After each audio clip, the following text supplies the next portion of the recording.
Warning, this episode contains references to violence and domestic abuse. Please use discretion when listening.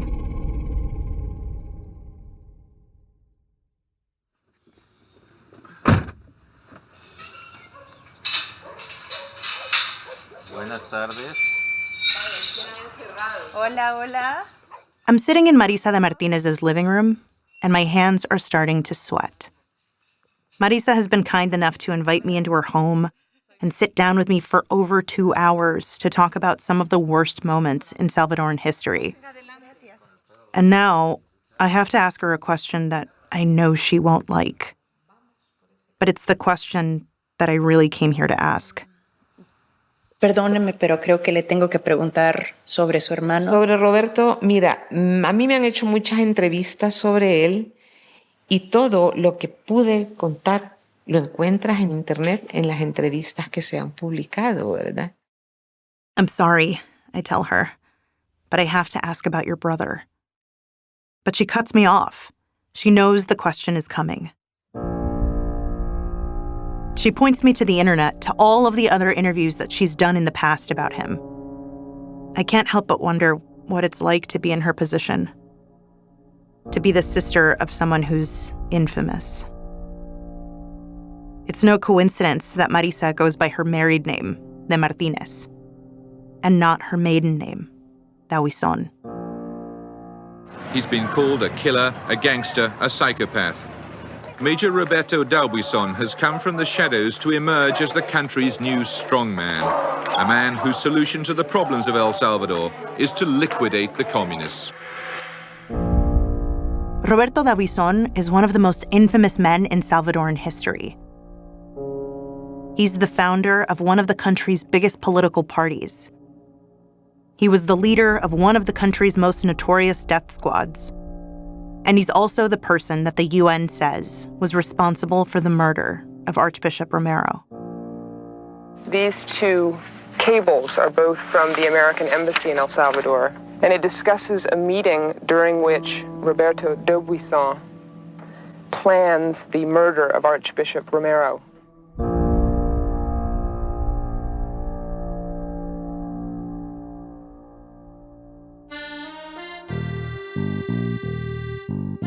I'm Jasmine Romero, and this is Sacred Scandal, Nation of Saints. Episode 3, The Executioner.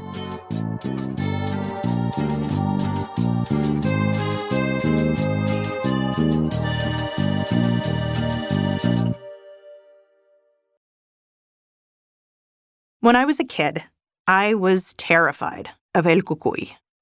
That's the Salvadoran version of the boogeyman.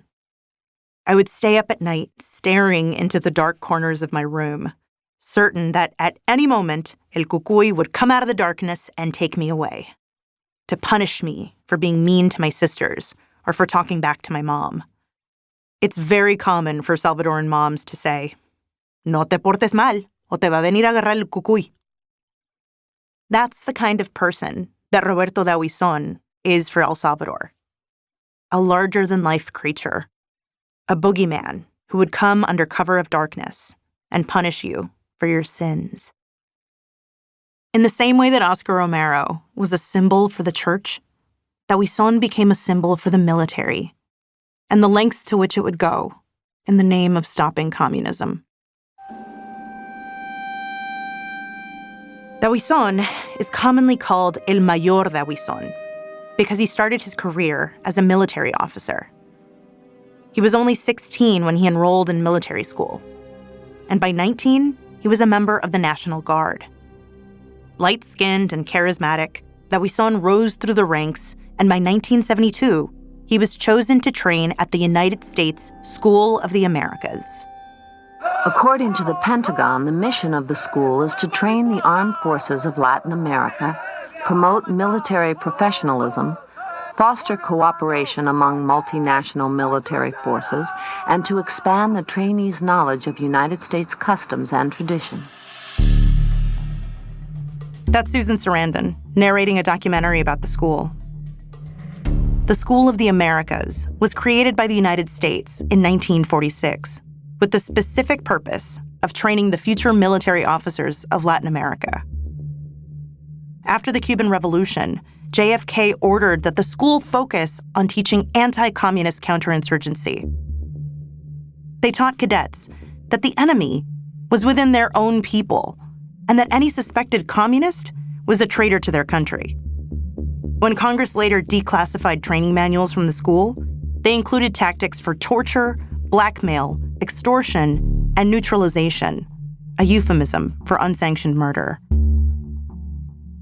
Here's former U.S. Congressman Joseph Moakley testifying about the school. Every time there was a heinous killing in El Salvador, there was always somebody that was a past graduate of the School of the America. To call the School of the Americas the school for dictators is not an exaggeration. Literally 11 Latin American dictators were graduates of the school. Over 60,000 military officers have graduated from the academy and gone on to run operations across Latin America. And despite years of protests calling for its closure, the school still exists. It's now called the Western Hemisphere Institute for Security Cooperation, WHINSEC for short. And it's used to train Border Patrol and ICE agents on how to run raids on American cities. Roberto D'Aubuison's sister, Marisa, says that it's his time at the School of the Americas that really formed her brother's mindset. No te voy a decir fue una víctima de la formación de defensa de los intereses norteamericanos, pero fue formado por ellos. Marisa says that her brother came back from school in the 1970s, right around the time when the students and unions were protesting and being shot at by President Romero's military. So maybe it's not surprising that D'Aubuison was convinced that communists were taking over his country. Pero entonces, desgraciadamente, veían comunista en un gato, ¿verdad? And he was hell-bent on stopping them.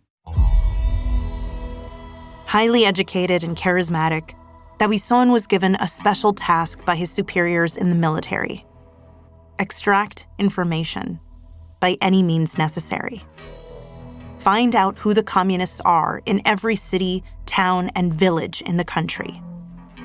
D'Aubuison would go on to train groups of soldiers to kidnap, torture, extort, and murder to get the information they needed. These groups became known as los Escuadrones de la Muerte, the death squads. But even within the Salvadoran military, D'Aubuison's fervor against communists was extreme. So extreme that he was seen as a liability by the other more centrist members of the government. And he was kicked out of the Salvadoran military in 1979. When he heard that his time was up, he stole a cache of military documents and fled to Guatemala. But the Salvadoran oligarchy wasn't ready to let go of D'Aubuison. In him, they saw the perfect mouthpiece, someone whose ideology aligned with theirs and who wasn't worried about operating within the limits of the law. With funding from some of El Salvador's wealthiest families, D'Aubuison would videotape himself from his exiled place in Guatemala, giving speeches denouncing the state of things in El Salvador, talking about how subversives would ruin the country, and naming those who he believed were responsible for the communist revolution.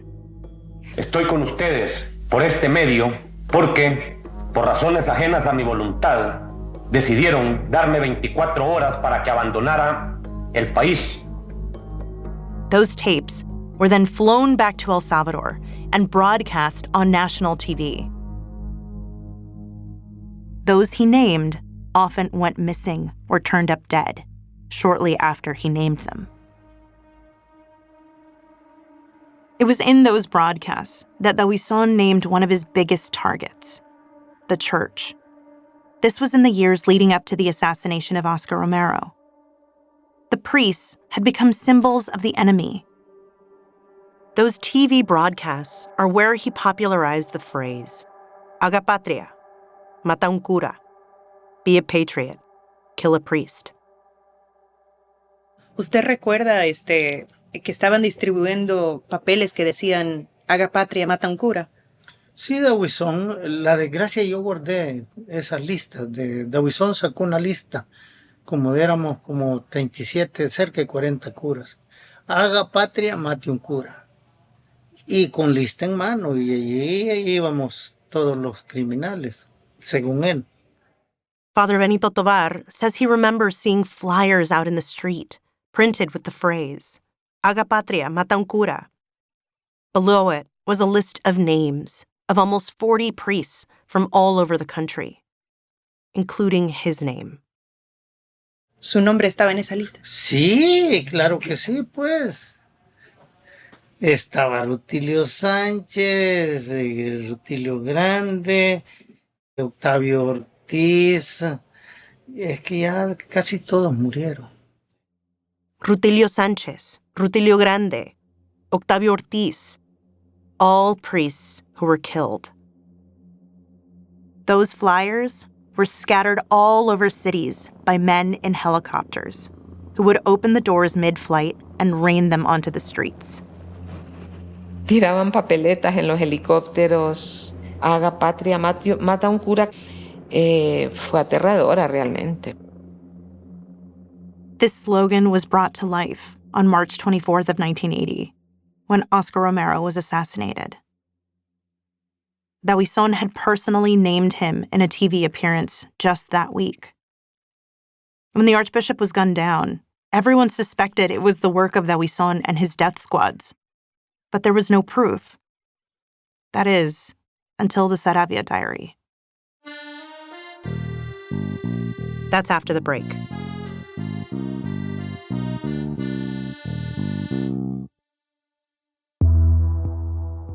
Six weeks after Romero's assassination, a group of men gather at a plantation in the Salvadoran mountains. They're discussing strategy, going over how many weapons they have stashed and when to execute their plan. There are documents scattered everywhere, including one titled How to Carry Out a Political Coup in El Salvador, which is exactly what these men are doing. Their leader? El Mayor himself, Roberto Dawison. But the meeting is cut short when a squad of soldiers bursts through the door. The men try to flee. Some of them try to eat the papers. But one by one, they're arrested.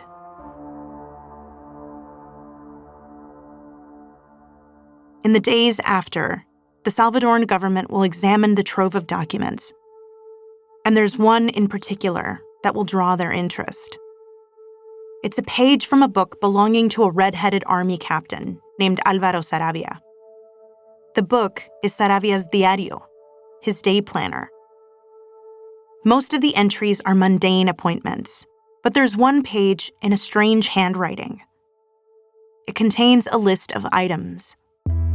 1 Starlight scope, 1 .257 Roberts rifle, 4 automatic rifles, grenades. And below, a list of personnel. 1 driver, 1 shooter, 4 security. This list is believed to be the instructions for Archbishop Romero's murder.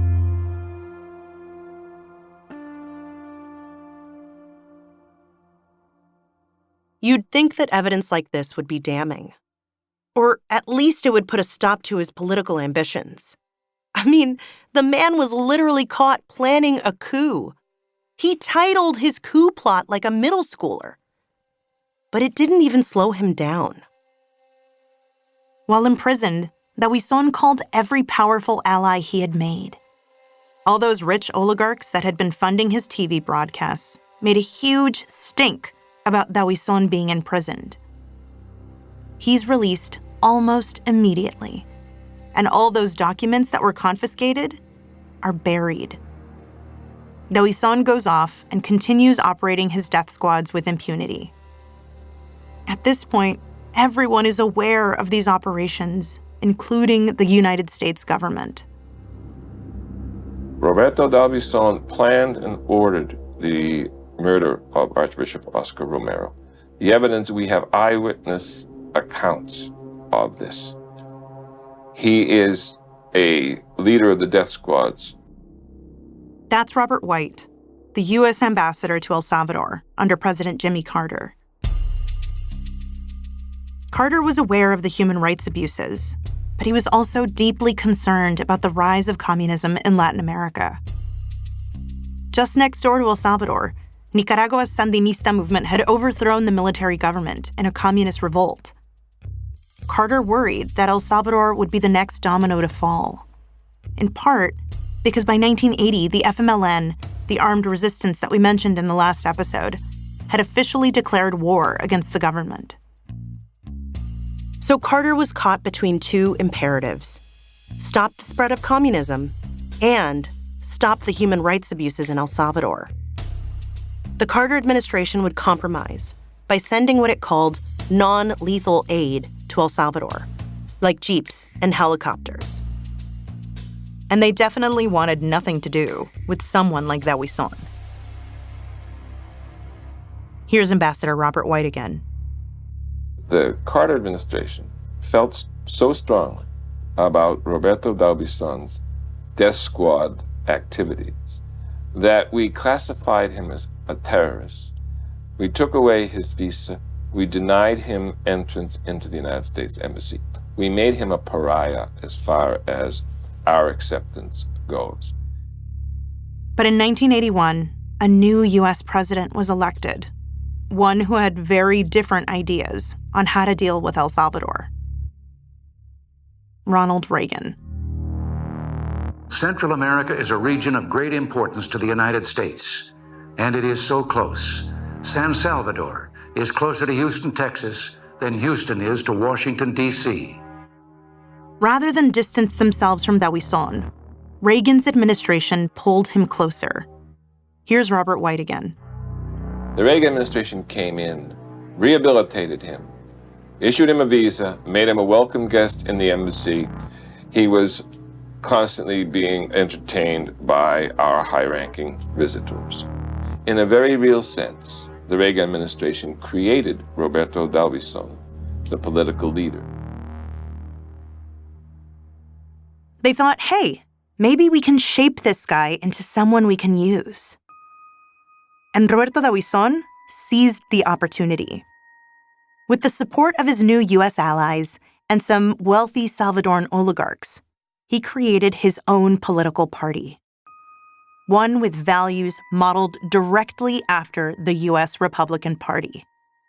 He called it La Alianza Republicana Nacionalista, or ARENA for short. Alianza Republicana Nacionalista de Salvador. A conservative far-right party that was pro-military with anti-communist aggression written right into its theme song. El Salvador será la tumba donde los rojos terminarán.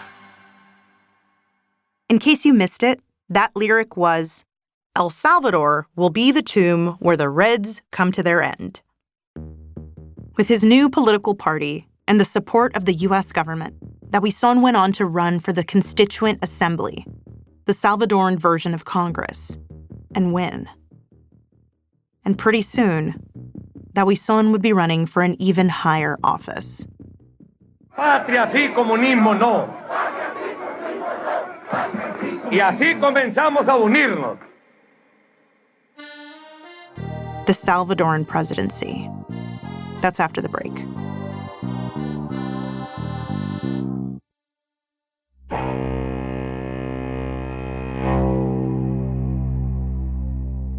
Patria sí, comunismo no. Y así comenzamos a unirnos, así comenzamos a compactarnos. Y los que no nos conocíamos, esa frase nos fueron uniendo. That chant from the crowd was Patria sí, comunismo no. Patriotism, yes. Communism, no. It's from a rally supporting Dawson's campaign for the Salvadoran presidency in 1984. Just to recap, this is a man who tried to plot a coup, and now he's running for president. At this point in his career, Dawson felt really untouchable, and he acted like it. In press conferences, he happily bashed the former U.S. ambassador, Robert White. What do you think of Ambassador Robert White? Es un enfermo. Aquí frustró su carrera diplomática, pero fundamentalmente creo que es enfermo. He says, I think Robert White is a failed diplomat and a sick man. He would go on to say that all the news of his involvement with the death squads was something that Robert White made up, just to make him look bad. Porque así se lo inventó un ex embajador que se llama Robert White. Este es el Partido Arena. Pregúntenle a ellos, a ver quién de ustedes es Escuadrón de la Muerte. A ver quién ha andado en eso. Pregúntenle a ellos. In the video, there's a group of guys surrounding Dawison. He turns to them and says, "Are any of you in death squads?" They all laughingly say no. You can feel the confidence pouring off of him. But after years of trying to work with him, the Reagan administration realized that he was not the kind of ally they wanted. After numerous CIA investigations, Dawison had gained a new nickname among his American friends, Blowtorch Bob. Rumors had spread that his favorite method of interrogation was to use a blowtorch on the limbs and genitals of his victims. This was not the kind of person that the U.S. could control. The U.S. ended up backing Dawison's competitor, Napoleon Duarte. Dawison lost the 1984 presidency, but he leveraged his national fame into a long career within the Legislative Assembly, which came with a perk. As a sitting member of the Legislative Assembly, he was basically immune from prosecution. In El Salvador, members of the Assembly can only be charged by the Assembly itself, not by the justice system. And with so many of his powerful friends being Assembly members, that was never going to happen. Dawison was publicly accused of Romero's murder many times, but he was never charged, not for killing Romero, nor for leading several death squads. Pasamos años sin vernos en esos 80, más que de repente una o dos veces en el año, porque coincidíamos en la casa de nuestra madre. Marisa didn't speak to her brother for several years. She would see him on the news, on TV. In her mind, he was still the boy that she had grown up with, the brother that she had gotten along with best. Para mí era un hermano con el que mejor me entendí siempre en mi adolescencia, que puedo asegurar, así decía mi hermana con mucho celo, que yo era la preferida de él. Tengo buenos recuerdos de mi adolescencia con él. She would occasionally run into him at her mother's house. She remembers one Mother's Day in the middle of the war that left her shaken. Estábamos el Día de la Madre en casa de mi mamá y yo llegué al mediodía pensando que nadie iba a llegar a esa hora y a las 3 de la tarde entran Cherokees, camionetas que entran a la cochera, hombres armados. Hijo, bueno, dije, aquí viene ¿verdad? Dawison pulled up to the house with a full military entourage, with Cherokee trucks and armed soldiers in tow. Entró con unos 5 hombres, a uno conocía yo, de los que andaban muy pegados a él, entre ellos el capitán Álvaro Saravia. Álvaro Saravia, that red-headed army captain, he was among them. He was Dawison's personal chief of security and never left his side. Dawison, always the charmer, introduced his sister to the group of soldiers. Él dice, hey, les presento a mi hermana comunista. Y yo, mucho gusto conocerla. I'd like you to meet my sister, the communist, he said. Marisa had no choice but to laugh it off. But he insisted, asking her to tell them all publicly what side she was on. Y yo le seguí la broma y le digo, bueno, ¿qué pasa con esa inteligencia? Sigue investigando, lo vas a ver. It takes a lot of balls to tell your brother the CIA-trained death squad leader, that if he wants to know what side you're on, he should investigate a little harder. But I guess that's the benefit of being his sister. I can tell that it's hard for Marisa to talk about all of this. Or maybe it's just exhausting. In researching her, I came across dozens of other interviews from across the decades. In the earliest ones, her hair is short, curly, and chestnut brown. In each successive interview, the gray in her hair becomes more and more prominent. Today, it's pulled back into a bun, just streaks of white and gray. I finally ask her point blank, do you think your brother had anything to do with the Archbishop's murder? ¿Usted cree que su hermano tuvo algo que ver? Yo creo que sí, fíjate, porque... She tells me yes. But when she does, she doesn't look at me. She looks down at her hand, at a ring that she's been tapping against her chair every time she gets mad. Y que Romero era una piedra en el zapato que había que apartarlo. I think Romero was a rock in his shoe, she says, and that he thought that he needed to get rid of him. I feel so much sympathy for her. She spent so many years answering for her brother's crimes, trying to make sense of the boy that she knew and the man that he became. Es que los hermanos no dejan de ser hermanos, sí. A brother is still a brother, I tell her. And she says yes, with a sigh.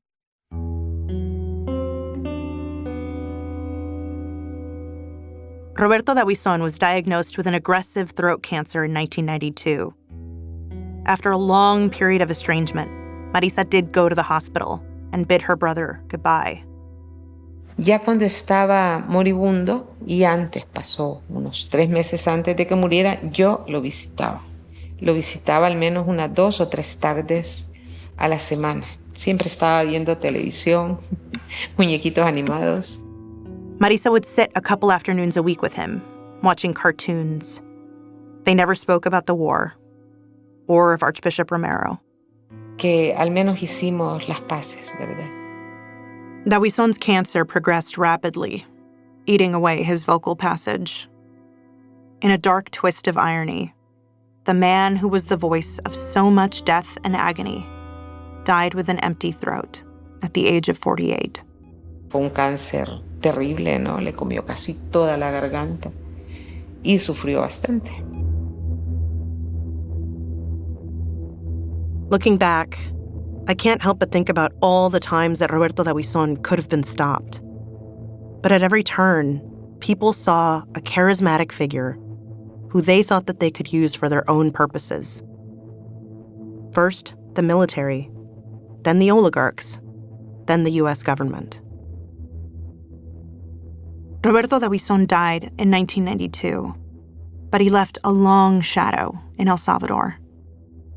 His party, Arena, is still a major political player, and his son, Roberto Dawison Jr., was the mayor of one of the country's largest cities. Still, for most, he is remembered as the man who planned Archbishop Romero's murder.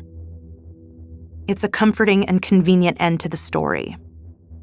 The bad man gets a horrible illness, one that seems to perfectly fit his horrific crimes, and dies in pain. At least, that's the ending that most of El Salvador's rich and powerful would like for us to leave with. But for people like me, and for Nico Van Alsten, that's not quite enough.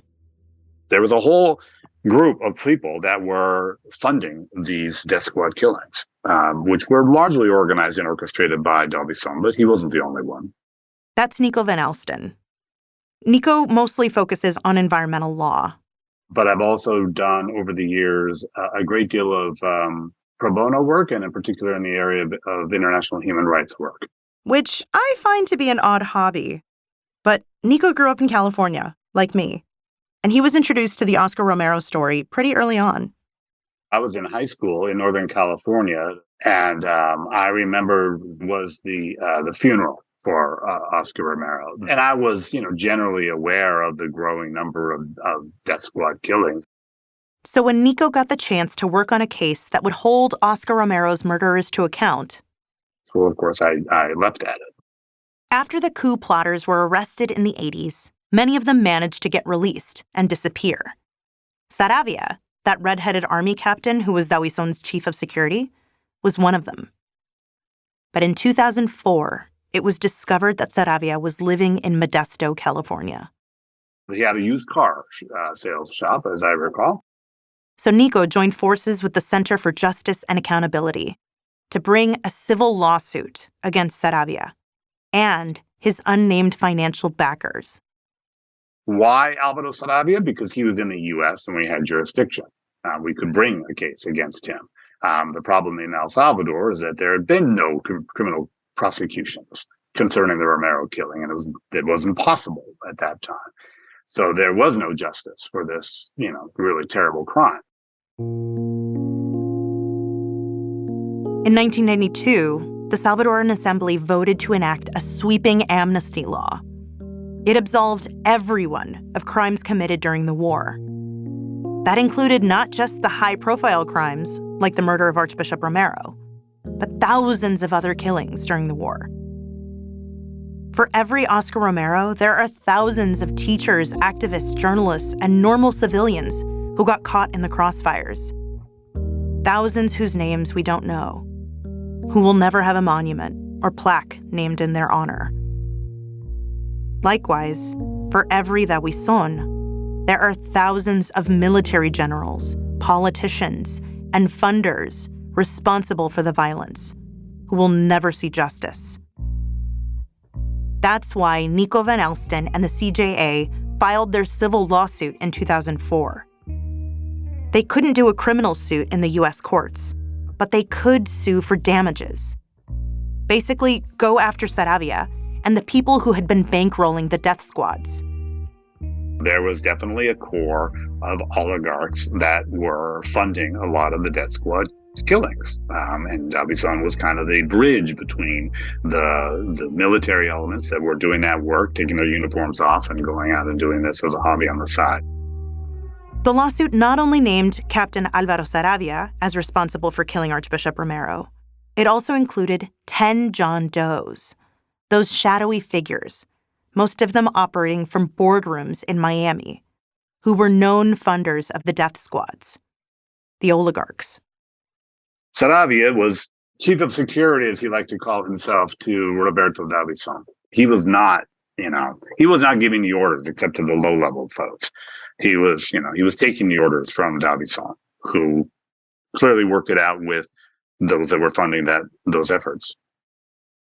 After the war, the documents seized during Dawson's attempted coup were uncovered, including the infamous Saravia diary, the supposed plan for killing Oscar Romero. Saravia would later testify that the person who wrote the list was Dawson himself. He would later be interviewed by Salvadoran journalist Carlos Dada in an article titled, "How We Killed Monsignor Romero." Nico Van Elsten and the CJA won their civil case in 2004. A California judge ruled that Saravia and the John Does were responsible for killing Archbishop Romero, and they owed $10 million in damages. This money was never paid. Saravia was dead broke, and the unnamed oligarchs couldn't be sufficiently tied to the murder. Still, the judgment was a significant moral victory. It signals that though we may not be able to change the past, there's hope for justice in the present and in the future. And there have been other cases that CJA brought in the United States against other Salvadorans that were involved in the government and in the military for other human rights abuses. Roberto Dawson is remembered as one of the worst figures in Salvadoran history. The horrors he committed are now well known. But he was only the face of a much larger problem. He may have been the boogeyman, but he wasn't the darkness. And isn't that what we're all really afraid of? The unnamed things that we cannot see. The ones just beyond our reach.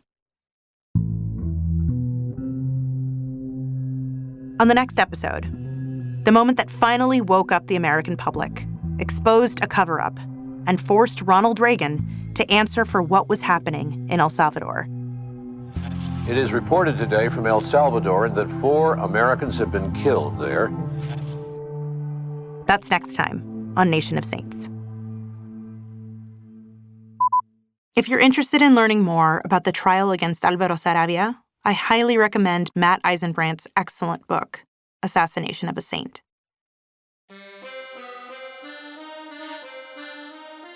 Sacred Scandal, Nation of Saints is a production of AHA Podcasts in partnership with iHeart's My Cultura podcast network and is hosted and written by me, Jasmine Romero. Produced by Jasmine Romero with help from Álvaro Céspedes. Research and reporting by Jasmine Romero. Edited by Zaire Quevedo, Jorge Just, and Rose Reed. Nation of Saints was recorded in New York City at the Relic Room with engineering by Sam Baer. Mixing and sound design by Pachi Quiñones. Original music by Golden Minds, Darko and Aime, based on Patrick Hart's original composition. Fact-checking by Erendira Aquino Ayala. Executive producers are Carmen Graterol, Isaac Lee, Rose Reed, and Nando Villa. Our executive producers at iHeart are Giselle Bances and Arlene Santana. Sacred Scandal was created by Melanie Bartley and Paula Barros. Special thanks to Roberto Valencia, Nico Van Alsten, and Matt Eisenbrandt. For more podcasts, go to the iHeartRadio app or wherever you listen to your favorite podcasts.